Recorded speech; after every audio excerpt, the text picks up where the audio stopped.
예, 오늘 말씀 열왕기하 4장, 지지난주와 똑같습니다. 4장 1절부터 17절 말씀까지 제가 가진 성경 구약 성경 565페이지 정도 됩니다. 열왕기하 4장 1절부터 17절 말씀, 예, 찾으신 줄 알고 저와 여러분이 한 절씩 번갈아 가면서 교독하고 마지막 절 합독하도록 하겠습니다. 지지난주엔 제가 먼저 읽었으니까 여러분들이 한번 1절부터 읽으시겠습니다. 자, 시작. 선지자의 제자들의 아내 중에 한 여인이 엘리사에게 부르짖어 이르되, 당신의 종 나의 남편이 이미 죽었는데 당신의 종이 여호와를 경외할 줄을 당신이 아시는 바니이다. 이제 빚준 사람이 와서 나의 두 아이를 데려가 그의 종을 삼고자 하나이다 하니, 엘리사가 그에게 이르되, 내가 너를 위하여 어떻게 하랴? 내 집에 무엇이 있는지 내게 말하라. 그가 이르되, 계집종의 집에 기름 한 그릇 외에는 아무것도 없나이다 하니, 이르되 너는 밖에 나가서 모든 이웃에게 그릇을 주라. 빈 그릇을 들이되 조금 내리지 말고, 너는 내 두 아들과 함께 들어가서 문을 닫고 그 모든 그릇에 기름을 부어서 차는 대로 옮겨 놓으라 하니라. 여인이 물러가서 그의 두 아들과 함께 문을 닫은 후에 그들은 그릇을 그에게로 가져오고 그는 부었더니, 그릇에 다 찬지라. 여인이 아들에게 이르되, 또 그릇을 내게로 가져오라 하니, 아들이 이르되, 다른 그릇이 없나이다 하니, 기름이 곧 그쳤더라. 그 여인이 하나님의 사람에게 나아가서 말하나니, 그가 이르되 너는 가서 기름을 팔아 빚을 갚고 남은 것으로 너와 내 두 아들이 생활하라 하였더라. 하루는 엘리사가 수넴에 이르렀더니 거기에 한 귀한 여인이 그를 간곤하여 음식을 먹게 하였으므로 엘리사가 그곳을 지날 때마다 음식을 먹으러 그리로 들어갔더라. 여인이 그의 남편에게 이르되, 항상 우리를 지나가는 사람은 하나님의 거룩한 사람인 줄을 내가 아노니, 청하건대 우리가 그를 위하여 작은 방을 담 위에 만들고 침상과 책상과 의자와 촛대를 두사이다. 그가 우리에게 이르면 거기에 머물리이다 하였더라. 하루는 엘리사가 거기에 이르러 그 방에 들어가 누웠더니, 자기 사환 게하시에게 이르되, 이 수넴 여인을 불러오라 하니 곧 여인을 부르매 여인이 그 앞에 선지라. 엘리사가 자기 사원에게 이르되, 너는 그에게 이르라. 내가 이같이 우리를 위하여 세심한 배려를 하는도다. 내가 너를 위하여 무엇을 하랴? 왕에게나 사령관에게 무슨 것이 있느냐 하니, 여인이 이르되, 나는 내 백성 중에 거절하나이다 하니라. 엘리사가 이르되, 그러면 그를 위하여 무엇을 하여야 할까 하니, 게하시가 대답하되, 참으로 이 여인은 아들이 없고 그 남편은 늙었나이다 하니, 이르되 다시 부르라 하여 부르매 여인이 문을 닫으며, 엘리사가 이르되, 한 해가 지나 이때쯤에 내가 아들을 안으리라 하니, 여인이 이르되, 아니로소이다. 내 주 하나님의 사람이여 당신의 계집종을 속이지 마옵소서 하니라. 다같이 여인이 과연 잉태하여 한 해가 지나 이때쯤에 엘리사가 여인에게 말한 대로 아들을 낳았더라. 아멘. 네, 말씀의 제목을 같이 한번 읽어보시겠습니다. 자, 시작. 내가 너를 위하여 무엇을 하랴? 내가 너를 위하여 무엇을 하랴? 라는 제목으로 하나님 말씀 전하도록 하겠습니다. 열왕기하 4장은 무수한 사람이 연루된 굵직굵직한 이야기가 연달아 기록된 1장과 2장과 그 규모와 성격이 아주 사뭇 다른데 4장 중반부까지 기록된 두 여자와 연관된 이야기가 보여주는 통찰과 은혜를 우리는 지난 시간 두 가지로 살펴봤습니다. 먼저 이 이야기는 북이스라엘에서 보기 드물게 하나님을 의지하고 그분의 종을 존중하는 사람들에 관해 보여줍니다. 선지자 수련생의 아내가 엘리사를 찾아온 일이 그러하죠. 만일 이 니망인이 엘리사의 형편을 생각했더라면 그를 찾아와 시간 낭비하지 않았을 테죠. 하지만 다른 부자나 유력자를 찾아가지 않고 굳이 엘리사에게 도움을 구한 것 자체가 믿음이 아니면 이해하기 힘든 일이었습니다. 수넴 여인도 마찬가지죠. 수넴 여인은 엘리사를 하나님의 거룩한 사람으로 바라보고 칭찬에 맞이 않았을 뿐만 아니라 그에 걸맞게 시시때때로 음식을 대접한 것은 물론이고 나중에는 아예 자기 집 다락방까지 내어주기에 이르죠. 이처럼 하나님을 경외하는 사람들끼리 서로의 가치를 알아보고 존중하면서 서로의 결핍을 메우고 고통을 함께 짊어지기 위해 애쓰는 모습이 이 척박한 북이스라엘 땅에서도 하나님 나라의 아름다움을 유감없이 보여주고 있는 것이죠. 또한 이 이야기는 제가 올려놨다시피 두 여인의 가정, 작은 곳까지 미친 하나님의 손길이 아주 분명하게 드러났습니다. 엘리사는 3장에서 새 왕들과 연합군을 상대로 엄청난 기적을 일으켰을 뿐만 아니라 국가 간에 벌어지는 전쟁의 향방처럼 거대한 일을 놓고 예언했으나 4장에 들어서자마자 그가 상대한 사람은 남편을 잃고 망연자실한 여인과 그리고 수넴에 사는 한 가정 부부뿐이었죠. 게다가 거대한 사안을 놓고 예언하거나 입이 떡 벌어질 만큼 큰 기적을 베푼 것도 아닙니다. 가족을 남겨두고 먼저 간 선지자 수련생의 가정을 위해서는 빈 그릇에 기름을 가득 채우는 기적을 일으켰고 부족한 것 없이 풍족하게 지냈으나 자식이 없었던 수넴의 부부한테는 아들을 갖는 기적을 베풀었죠. 이처럼 엘리사는 3장의 새 왕 앞에서만이 아니라 이름조차 기록이 안 된 본문의 이 두 여인을 위해서도 힘써 섬깁니다. 엘리사는 선지자 수련생의 아내가 겪는 고통을 외면하지 않았어요. 그래서 두 여인을 향해 내가 너를 위하여 무엇을 하랴 하고 똑같이 물었으며 두 여인의 선한 중심을 존중하는 마음뿐만 아니라 가장 작고 낮은 곳까지 소중히 여기는 하나님의 마음이 이 질문에 아주 듬뿍 묻어납니다. 자, 그뿐만이 아닙니다. 저는 엘리사와 두 여인의 이야기를 통해 또 다른 교훈과 통찰을 얻은 것이 있는데 오늘과 다음 시간에 또 걸쳐서 이 4장을 완결하려고 합니다. 자, 오늘은 그 은혜를 먼저 함께 나누도록 하겠습니다. 자, 첫 번째, 무엇을 할 수 있습니까? 시작. 살아가게 하는 은혜. 두 여인의 이야기를 통해서 우리가 알 수 있는 교훈 한 가지는 하나님께서 얼마든지 우리를 살아가게 하시는 분이다라는 것이죠. 국가 간의 전쟁을 다룰 만큼 이야기의 규모 자체가 매우 컸던 3장과 다르게 4장은 가장 작은 단위인 한 개인과 가정에 초점을 맞췄고 거기에 하나님께서 어떻게 일하셨는지 아주 분명하게 보여줍니다. 그러나 여기서 유의할 점이 있어요. 선지자 수련생의 아내는 가난한 선지자인 엘리사에게 도움을 구해야 할 정도로 매우 궁핍했을 뿐만 아니라 남은 두 아들마저 빚쟁이에게 빼앗길 수밖에 없는 위급한 처지에 놓여 있었습니다. 그러나 수넴의 여인과 그 남편은 풍족하고 윤택한 생활을 이어가면서 별 무리 없이 지내고 있었죠. 그러므로 하나님께서 엘리사를 통해 두 여인에게 베푸신 은혜의 양상도 사뭇 다릅니다.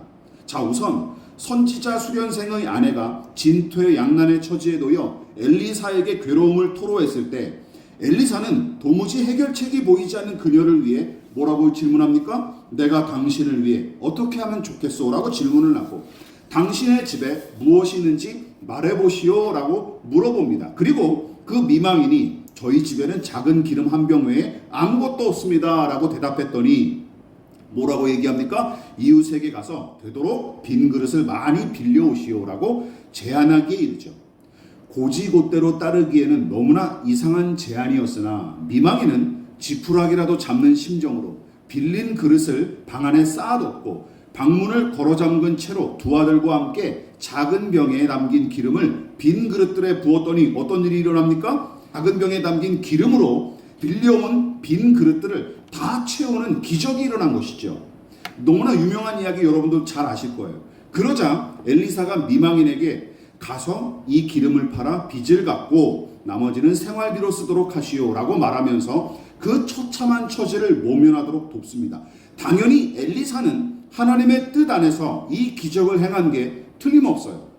그러니까 하나님께서 생계와 생존의 문제를 놓고 선지자에게 매달렸던 이 미망인을 외면하지 않으시고 그녀의 두 아들이 빚쟁이에게 팔리지 않도록 조치하신 셈입니다.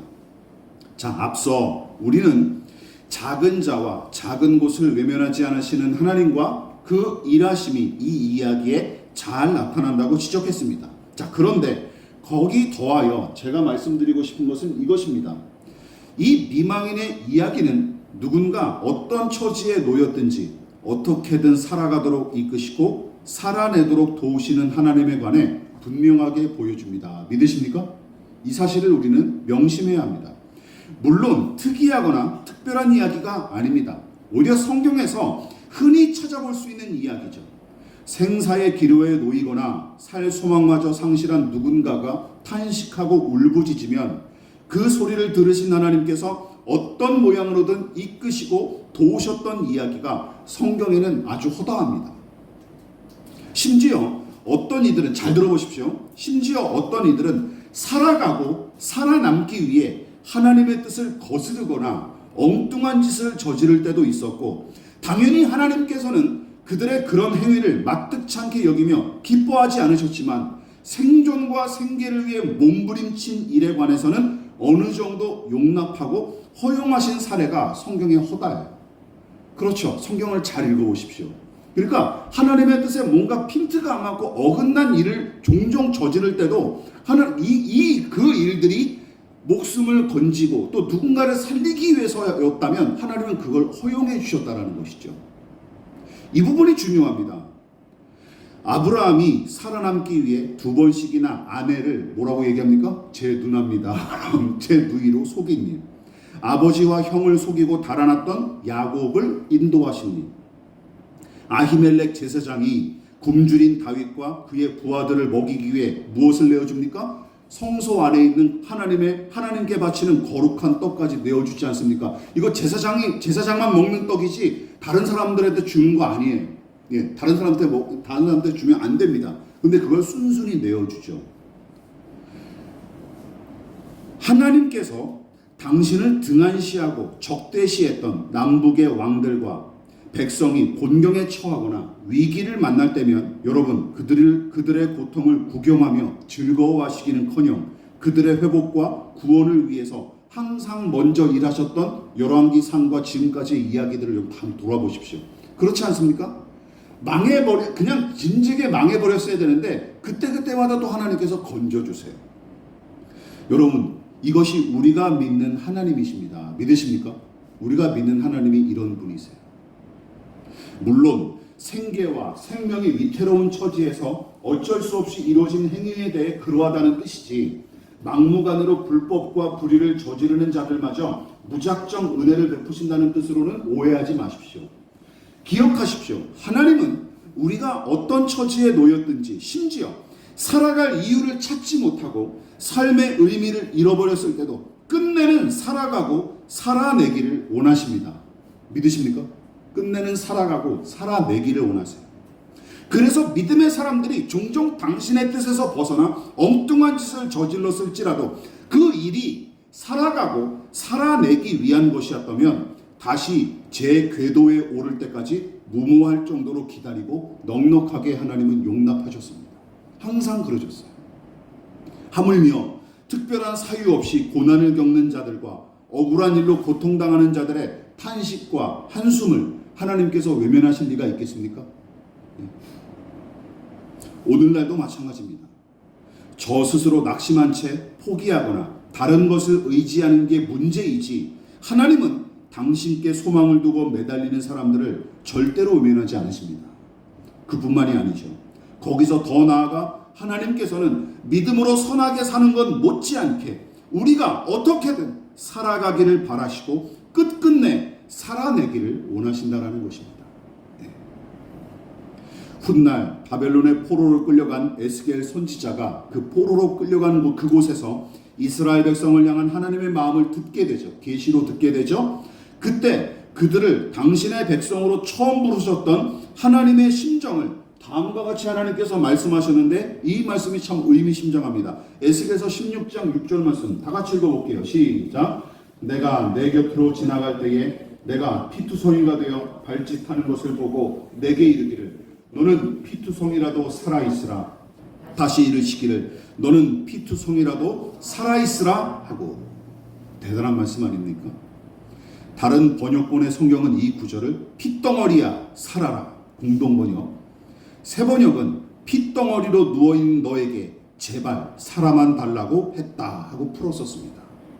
살아만 있어다. 하나님께서 불신앙과 우상 숭배를 미워하고 대적하시는 이유가 무엇입니까? 그 중에 하나가 이거예요. 그것이 사람의 삶을 파괴하고 마침내 사망과 심판으로 이끌기 때문입니다. 믿으십니까? 그것이 사망과 심판으로 이끌기 때문이에요. 사람을 파괴하고. 그래서 우상 숭배와 미신을 하나님께서 미워하고 대적하시는 것입니다. 그래서 하나님은 우리를 향해 내게로 오라 하고 말씀하십니다. 왜냐하면 우리가 믿는 하나님이야말로 생명과 구원의 하나님이실 뿐만 아니라 그 사실을 확증하듯이 우리 같은 죄인의 구원과 회복을 위해 아들 예수님까지 보내셨기 때문이죠. 믿으십니까? 이것이 하나님입니다. 이처럼 하나님은 우리가 살아가고 살아내야 하는 일에 애정을 쏟는 분이시며 필설로 다 형용하기가 어려울 만큼 우리를 살리기 위해 애쓰시는 분이란 사실도 잊어서는 안 됩니다. 그러므로 신자는 하나님의 나라와 그 의를 위해 순교자처럼 고난과 핍박과 죽음도 각오해야 하지만 반대로 기억하십시오. 순교자 못지않게 끝끝내 살아가고 살아내는 법도 배워야 마땅합니다. 믿으십니까? 이게 똑같은 거예요. 그 중심에서 우러나온 고백이 바로 이 시편의 말씀이에요. 시편 118편 17절 시작. 내가 죽지 않고 살아서 여호와께서 하시는 일을 선포하리로다. 내가 하나님의 나라와 의를 위하여 목숨을 바치겠다라는 말씀도 있지만 어떤 말씀도 있는 거예요? 끝끝내 살아가고 살아내라 하시는 말씀도 있는 거예요. 어떤 중심으로? 하나님의 나라와 그 의를 위해서. 믿으십니까? 이 사실을 놓치지 마십시오. 그리스도인이 하나님의 의를 위해 죽음도 불사하는 사람이라면 그 나라와 그 의를 위해 힘써 살아가고 살아내야 될 책임도 똑같이 주어지는 것입니다. 그러나 엘리사와 두 여인의 이야기는 그저 살아내는 이야기로 끝나지 않습니다. 거기서 한 걸음 더 나아가죠. 다 같이 읽어보겠습니다. 시작. 사랑하게 하는 은혜. 수넴의 여인과 그 남편의 처지는 제가 앞서 말씀드렸듯이 선지자 수련생의 아내, 이 미망인이 처한 상황과는 완전히 딴판인 것처럼 보입니다.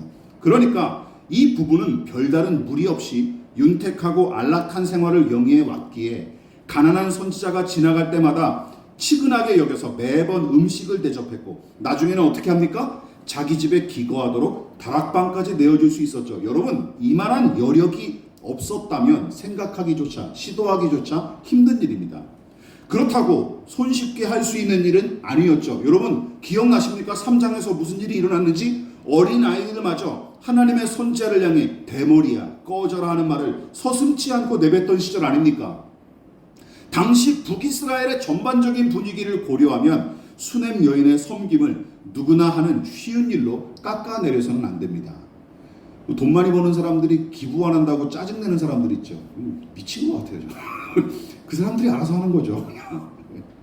쉬운 일이 아닙니다. 돈이 많다고 기부를 누가 다 그렇게 비례해서 하나요? 그거 쉬운 일이 아닙니다.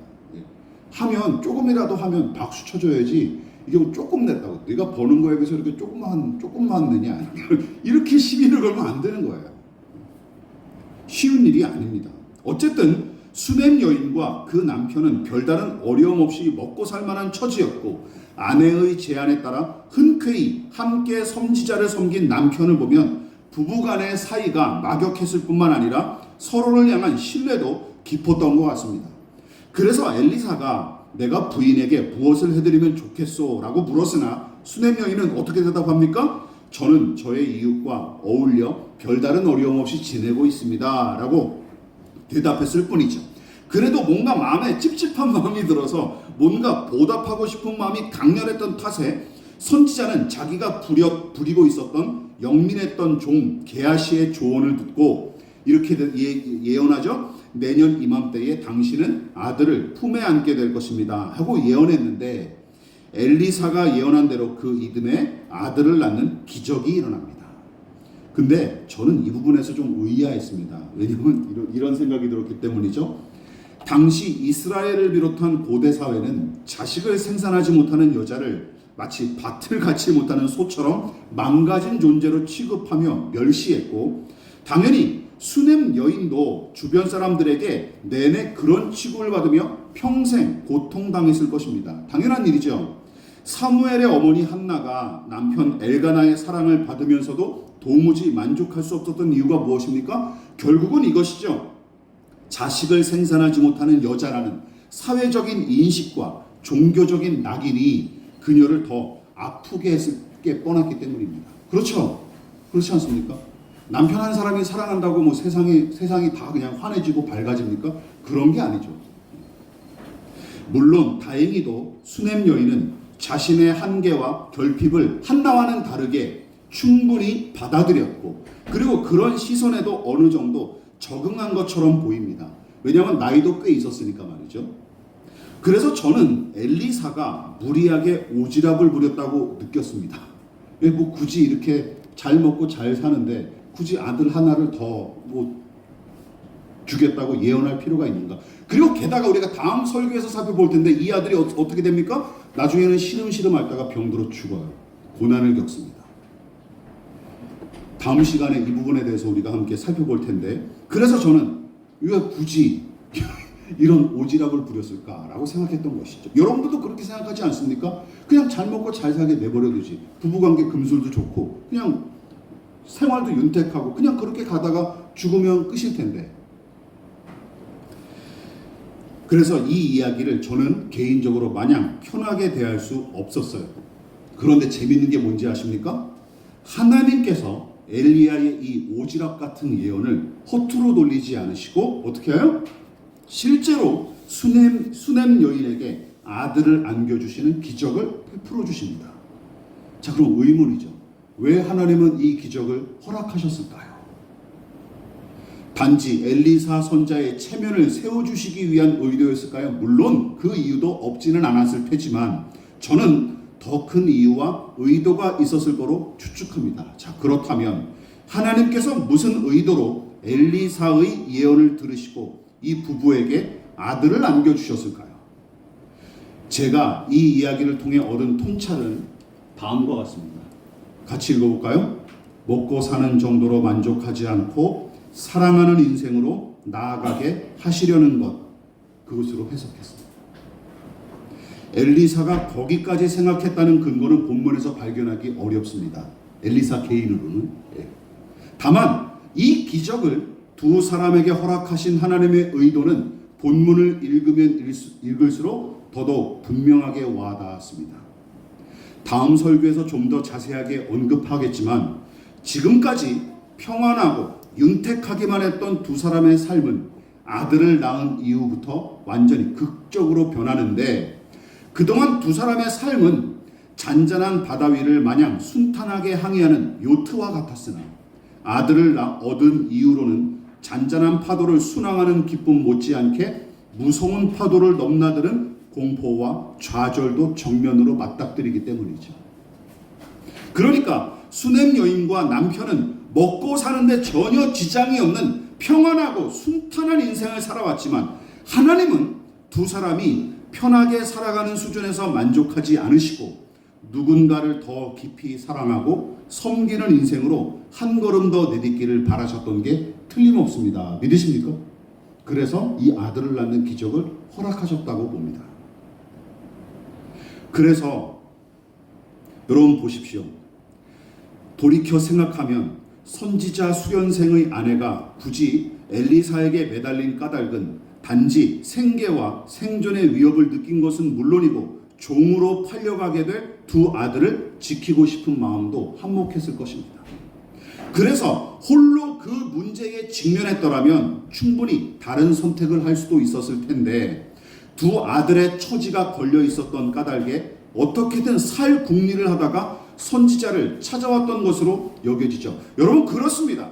이 미망인이 굳이 이 고통을 기꺼이 감수할 뿐만 아니라 극복하기 위해 몸부림칠 수 있었던 이유는 무엇입니까? 두 아들을 향한 그녀의 사랑이 자신의 생명과 안위보다 더 크고 깊었기 때문이죠. 믿으십니까? 사랑이 그녀를 그렇게 움직이게 한 거예요. 체면 불구하고 이 가난한 선지자 앞에 조아리 떴던 것이죠. 그러나 수넴 여인과 그의 남편은 넉넉하고 순탄한 인생을 유지하는 정도로 지금 이 시간 만족하고 있으며 그저 누군가에게 선하고 좋은 그리고 좋은 이웃으로 존재하는 것이 이 두 사람에게 인생의 마지막 남은 소원이었을 거예요. 우리는 그냥 이렇게 평탄하게 살다가 누군가에게 좋은 이웃으로 남자. 그러니까 엘리사 선지자가 지나갈 때 음식도 대접하고 극신을 대접했던 것이죠. 우리는 이 정도로 그냥 우리가 할 수 있는 한도에 대해서 베풀며 좋은 이웃으로 살다가 죽자 이랬을 거예요. 두 부부가.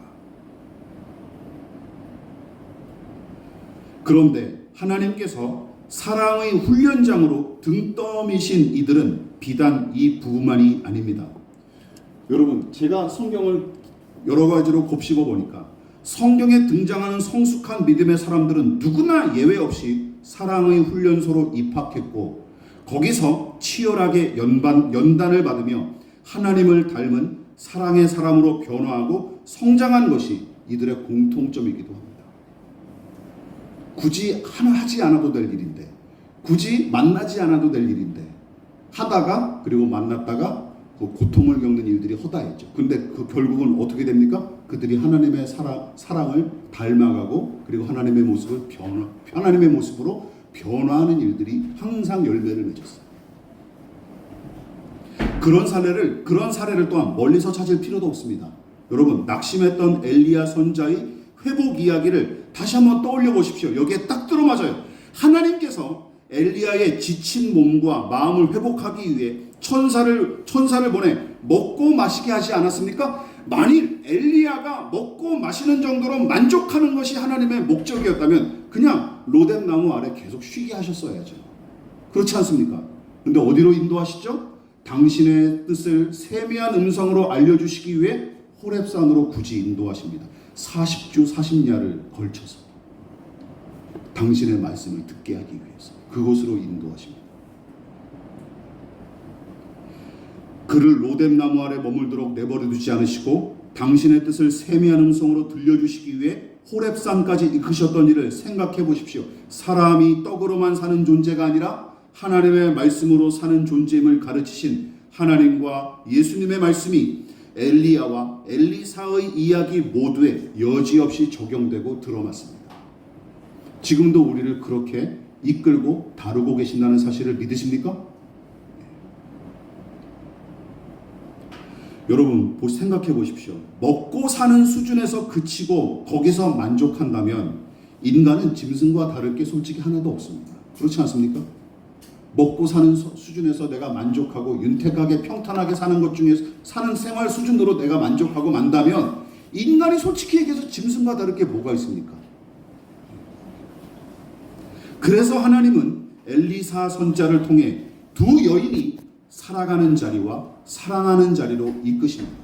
지금도 하나님은 그 두 개의 자리를 우리에게 마련하시고 그 자리로 우리와 같은 믿음의 사람들을 이끌어가고 계시는 거예요. 믿으십니까? 그 사실을 잊지 마십시오. 말씀을 마무리하도록 하겠습니다. 다윗이 고통 중에 지은 시로 널리 알려진 시 중에 하나가 시편 17편으로서 원수들의 음해와 위협으로부터 보호해 주십사 기도한 내용이 이 시의 대부분을 차지합니다. 그 중에서도 이 시의 마지막 부분이 인상적인데 다윗이 자신과 그리고 자기를 해코지 하는 악인들을 어떻게 구분했는지 여러분 이 말씀을 잘 곱씹어 보십시오. 같이 읽어볼까요? 시작. 여호와여, 이 세상에 살아있는 동안 그들의 분깃을 받은 사람들에게서 주의 손으로 나를 구하소서. 그들은 주의 제물로 배를 채우고 자녀로 만족하고 그들의 남은 산업을 그들의 어린아이들에게 물려주는 자니이다. 나는 의로운 중에 주의 얼굴을 배우리니 깰 때에 주의 영상으로 만족하리이다. 표준세 번역은 이 14절 앞구절을 이렇게 번역했어요. 잘 들어보십시오. 이 세상에서 받을 몫을 다 받고 사는 자들에게서 나를 구해 주십시오. 주께서 몸소 구해 주십시오. 그들은 주께서 쌓아두신 재물로 자신들의 배를 채우고 남은 것을 유산으로 자녀들에게 물려주며 그래도 남아서 자식의 자식들에게까지 물려줍니다. 제가 누누이 언급했다시피 죄송하지만 이것이야말로 요즘 교회 다니는 신자들이라고 자처하는 사람들마저 우리 같은 사람들마저 늘 꿈꾸고 기도하는 삶 아닙니까? 14절.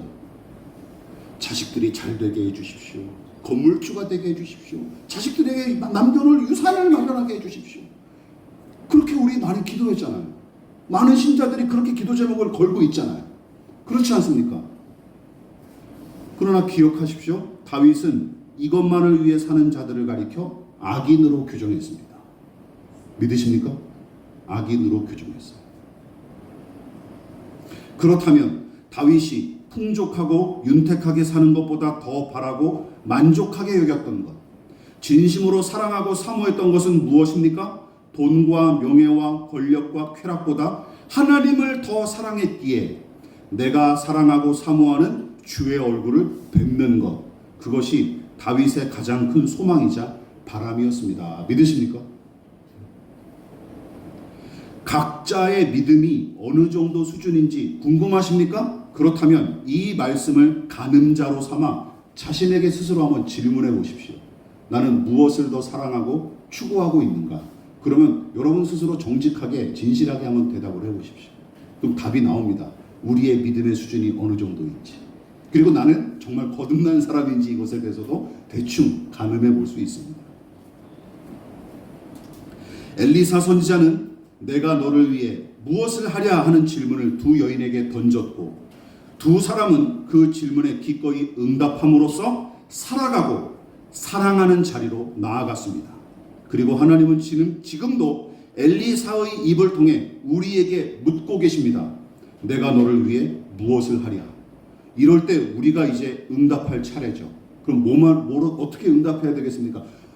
똑같이 14절처럼 잘 먹고 잘 살게 해주십시오. 윤택하게 해주십시오. 무탈하게 해주십시오. 건강하게 죽을 때까지 이빨도 하나도 안 나가지 않고 건강하게 잘 살다가 평안하게 갈 수 있게 해주십시오. 이것이 전부라면 그리스도인은 아닐 것입니다. 그리스도인은 아닐 것입니다. 우리는 제가 오늘 말씀을 근거로 이렇게 저의 소원을 담아 이렇게 한번 정리해봤습니다. 함께 기도하는 마음으로 읽어보실까요? 시작. 하나님, 제가 하나님을 이전보다 더 사랑하고 싶습니다. 그리고 저에게 허락하신 사람들, 저와 만나는 모든 사람을 이전보다 더 사랑하며 섬기고 싶습니다. 당신처럼 사랑하는 것이 얼마나 어려운 일인지 어렴풋하게나마 알고 있을 뿐더러 그 사랑의 길을 걷는 일이 무수한 상처와 손해와 희생을 요구한다는 사실도 알고 있지만, 그래도 그 사랑의 지경으로 나아가 당신의 사랑을 조금이라도 배우고 닮아가기 원합니다. 여러분, 오늘 이 말씀을 잘 새겨 들으셨다면 어떻게든 살아가기를 포기하지 않으시기를 주님의 이름으로 부탁을 드리겠습니다. 또한 하나님과 사람을 향한 사랑의 불꽃이 죽을 때까지 꺼지지 않는 인생이 되시기를 주님의 이름으로 축원을 드리겠습니다. 지금은 우리를 위하여 십자가에 몸부려 피 흘려 돌아가신 예수 그리스도의 한량없으신 은혜와 하나님 아버지의 지극하신 사랑하심과 성령 하나님의 영원한 사귐이 오늘 이 시간 우리를 살아가게 하시고 살아내게 하시며 사랑하는 자리로 이끄신 하나님의 사랑을 담고 배우고자 겸손히 머리 숙인 사랑하는 성도들의 머리머리 위에 저들의 가정과 직장과 사업장과 학업과 장래 가운데 이 나라의 민족과 한국교회와 저 북녘의 동포들과 세계와 열방 가운데 지금부터 영원히 함께 하시기를 간절히 축원하옵나이다. 아멘.